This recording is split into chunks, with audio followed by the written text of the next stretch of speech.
welcome back to Corked Stats, powered by the Mayo Media Network here on YouTube, presented by Jock MKT, the very best brand new daily fantasy app. Download that bad boy for free. Use that code MMN Mayo Media Net. They're gonna match you up to $100 for free. If it's free, it's for me. We don't just talk it, man. You see the scars, you see the bruises. We are the men and women in the arena doing the thing every single day, getting paid in the jock market. I believe we're up to 9.5 greater than signs, better than regular DFS, and it's pretty simple. It's freedom of the market. We get to choose just the players we like, and as much of them as we'd like. You don't have to get a catcher. You don't need 3 outfielders. It's a bit ridiculous when you think about needing a 9-hit parlay just to get paid. Jock market, not the case. Again, we don't just talk it, we live it round here. Check it out. Yesterday, we went into 2 different slates.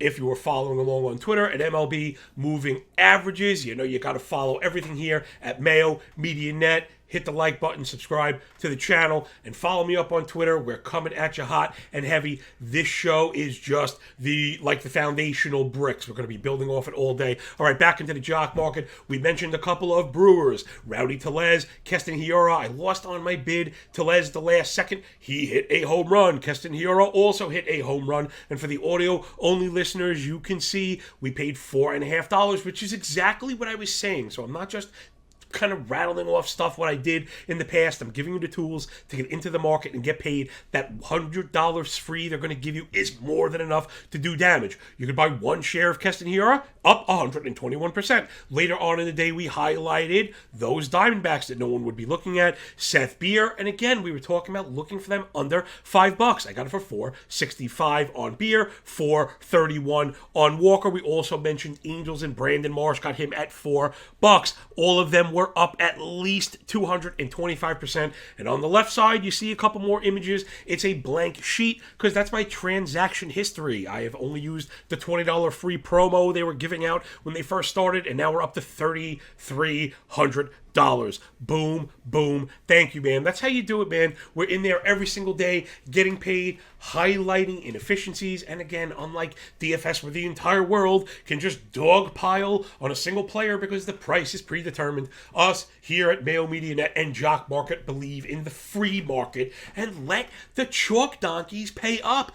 You have got to draw parameters in the real market. You don't have to do that in DFS, and that's kind of why it's for the fish. This is where the shark players are playing. Let's use real examples. Like yesterday, there were players that we really, really liked, but if they're too expensive, then you have to let them go. Shohei Ohtani comes to mind. I usually draw he's a perfect example. We liked him yesterday. I have him up near the top possible values, but I won't generally go above $7.50, and it's for a reason. Each share, the top share, I should say, in Jock Market returns $25, and it's $7.50. I want to leave the pathway open for that 3.5 to 4 times return. Anything beyond that, it's really not worth it. Ohtani, of course, can pay the bills. He did exactly that, but it's okay. You have to let opportunities go when the price doesn't match your expectations.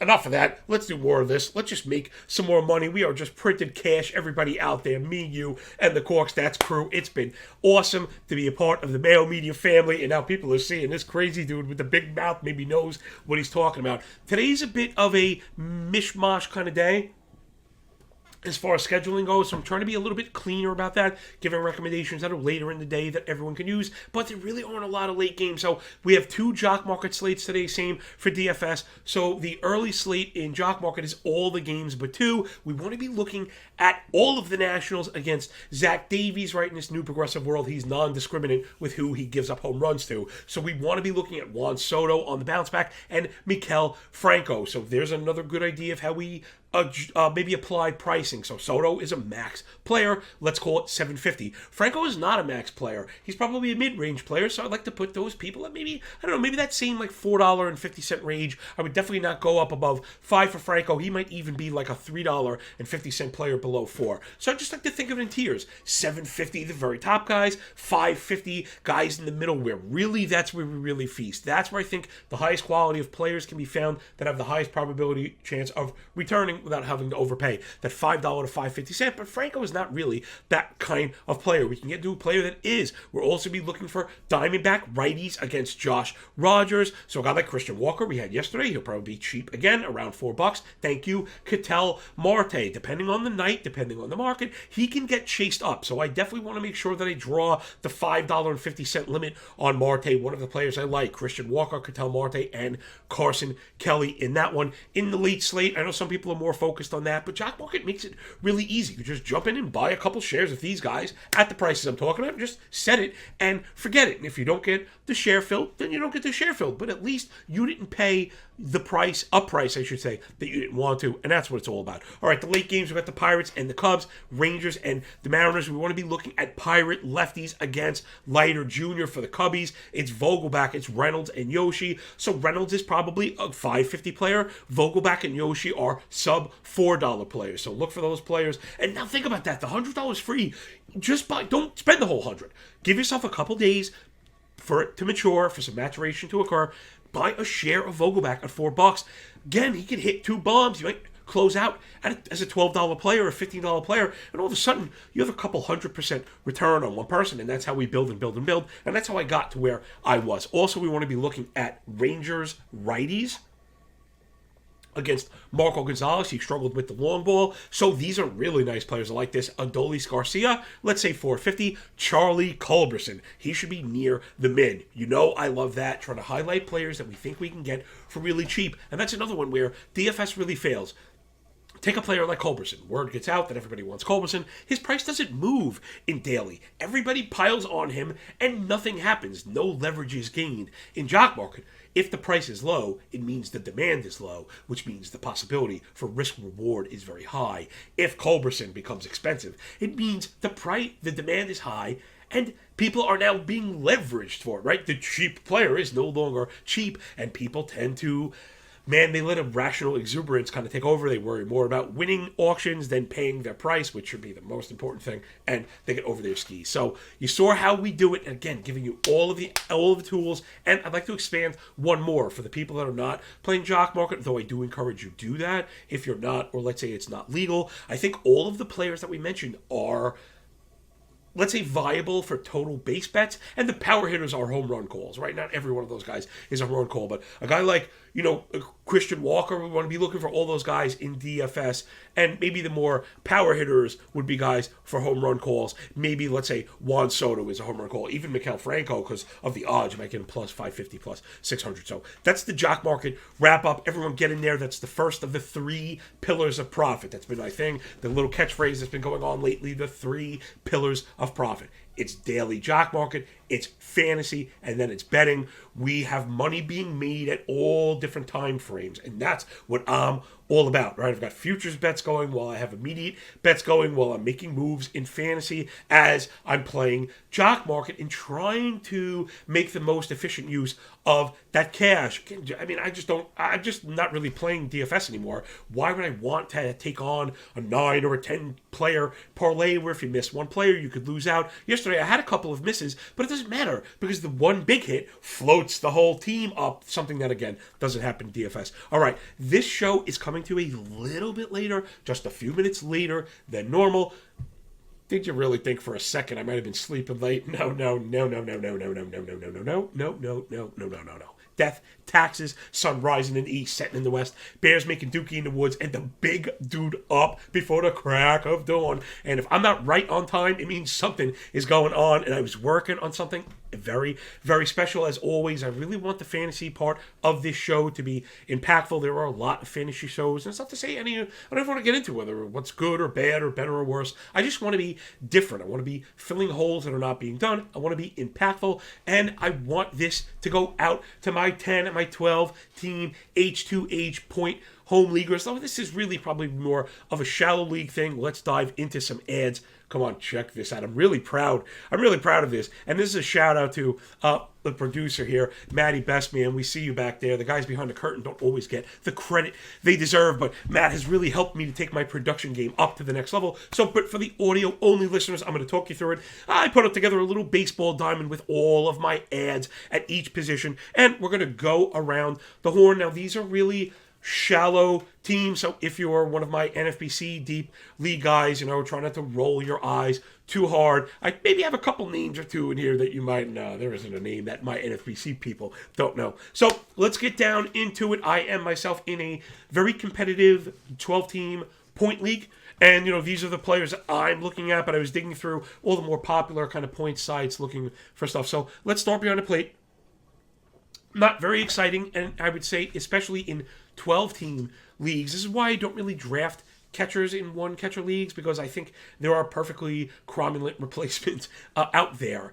And also, if you tend to pay up and the player struggles, now you're stuck because of the draft capital. You can't really carry a second one. So 12-team leagues, I wouldn't say I necessarily like to stream. I like to go with the wave. It's not like stream every week. I'm just looking to churn them. I'm looking for players that are getting into a groove and maybe riding for a couple weeks. And if they lose some playing time or stop the hit, then we're always looking at the next one, So we want to be looking at Sean Murphy. Listen, there's not a lot of comp for the Athletics. He's been hitting near the top of the lineup. And listen, he's pretty good. I think we had an anomalistic batting average here, and I think he can be really good, easily be a top 12 catcher in fantasy leagues. Next up, Max Stassi, and then Elias Diaz. Probably the same both. You're getting a little bit of pop. You're getting some pretty good context. Both are getting the lion's share of the plate appearances. And it's funny, as a 15-team player, you're kind of surprised to see these catchers out there, which, again, I think should hammer home the point for next year, at least, to all my people out there. I'm always trying to leave you with feathers in the cap, tools in the tool bag to make you sharper.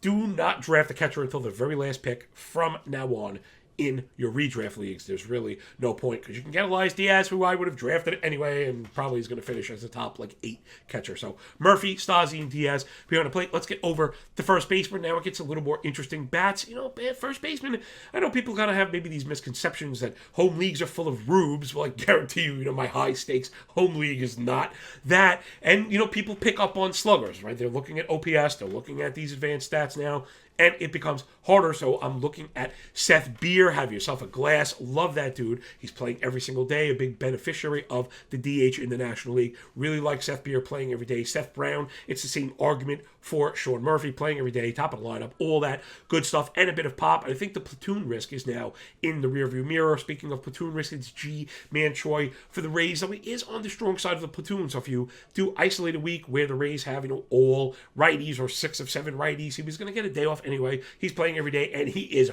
raking. People kind of think of Choi as this ancillary piece. He is legit. He could play top of the lineup. Very good team. They're very good. So a guy like Choi is a perfectly good in shallow leagues, especially, again, not to say streaming, but a couple weeks at a time. Second base, I got Michael Chavis, Owen Miller. Now, both of these guys, are they going to stick? I might tend to think probably not. But you strike while the iron is hot, and you get ready to pull the cord as soon as it gets really ugly. These are not players you need to have a ton of patience with, but especially in the case of Chavis, there was a lot of shine coming up with the Red Sox. We know he had some pop. Going to play every day for the Pittsburgh Pirates, man. Could return value. I also have Gavin Lux up there. I know he's hurt right now, but I think we were seeing part of what people hoped for. So if he's out there, and maybe if you have IL spots, definitely worth it, because he's a player that could stick. Over to shortstop, it's a little rough here, but it's Jeremy Pena for the Astros. He's starting to get it together just a touch. Rookies are going to have their ebbs and flows. Eugenio Suarez is probably the player I'd be adding in head-to-head point leagues because of the potential pop. We've seen, mid to high 30 home run power in the bat, along with J.P. Crawford. Probably more of a compiler. That would be more of a streaming pick. Third base, it's Suarez. Again, he does have the eligibility, which I really like. Could help him stick as well. Then Hunter Dozier, who is really better in small doses, but I think you'll get a piece of the wave again. When he's good, he can be really good, but when it gets bad, you pull the cord, get out from underneath it. And Maikel Franco is going to give you some pop playing every day. Really not that desirable. I don't think he will stick. Into the outfield we go. I've got Brandon Marsh, Jesus Sanchez, Stephen Kwan, Connor Joe, Oscar Mercado, Anthony Santander. So I think there's a bit of a split here. If you're into formats, I think Mercado gets pushed to the top because he has a chance to steal some bases. If you're in point leagues, it's probably Jesus Sanchez, Anthony Santander, and Stephen Kwan, maybe even Brandon Marsh at the back of that. Kind of like Connor Joe as well in point leagues. Though, I had this conversation with somebody. I do play point leagues. Again, I'm very focused on all of these formats. I love making money at baseball. So Man, Joe doesn't feel like a 40-point player, right? If that's the ceiling, he doesn't feel like that.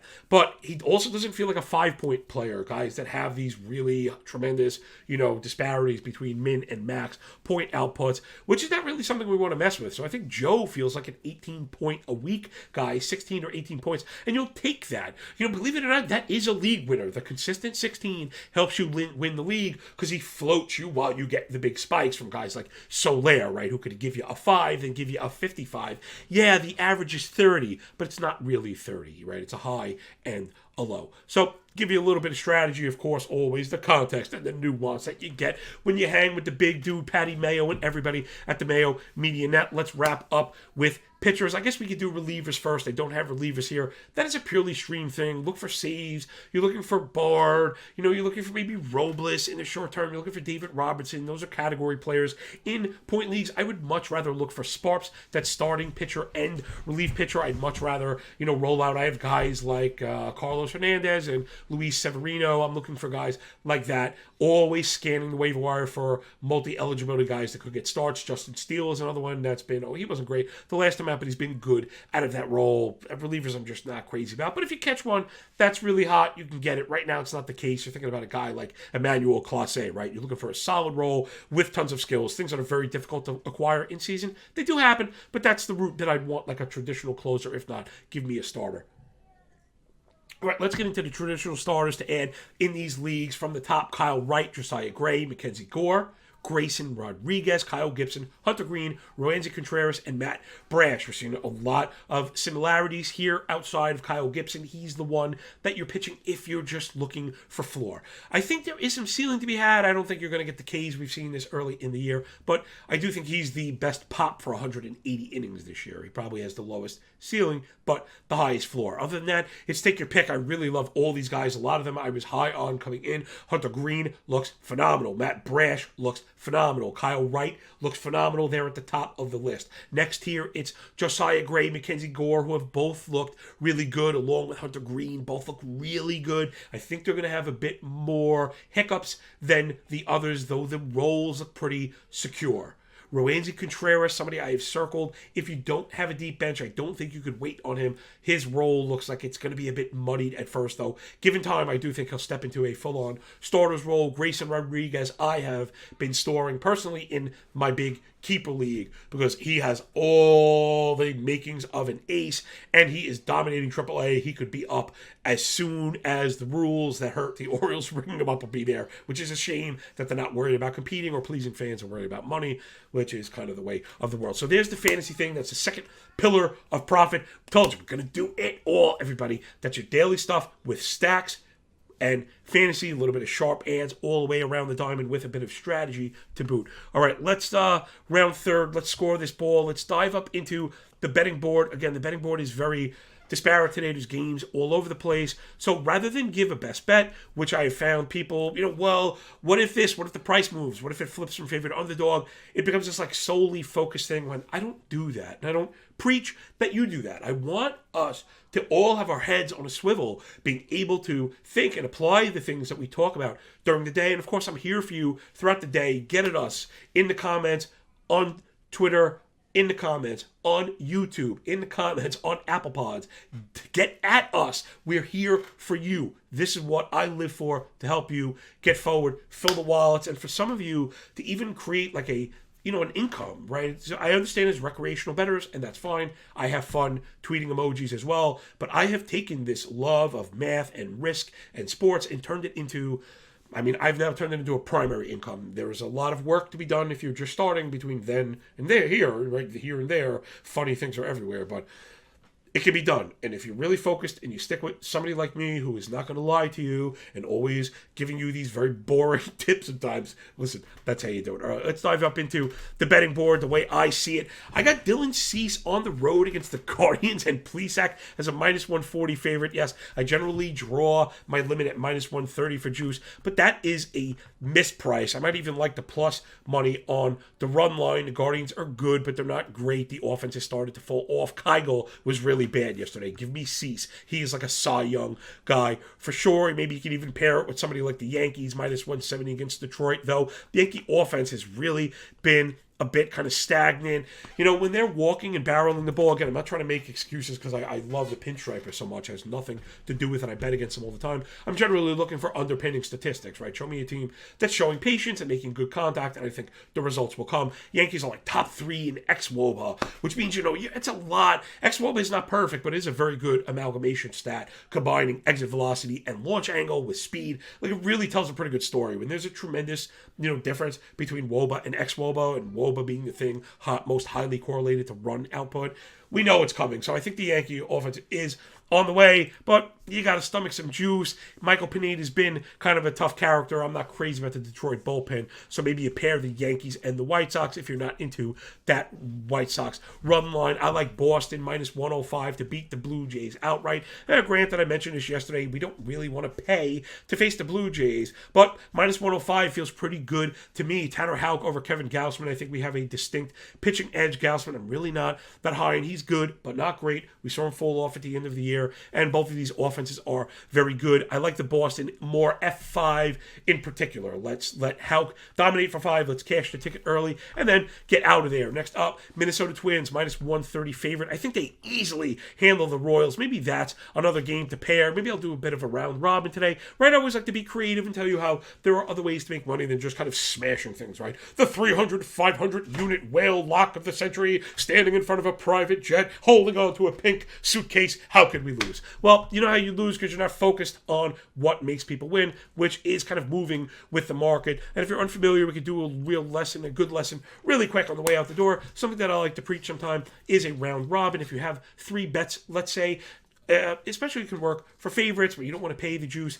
You make 3 separate pairs, A and B, B and C, A and C, creating 3 unique pairs where 2 of 3 should pay off the entire thing. But you got to play with the math. That's something I'm going to get into probably at The Athletic in one of my betting articles. So I think that'll do it. You got a couple picks there. And one last thing, how about over Arizona and Washington? Zach Davies and Josh Rogers.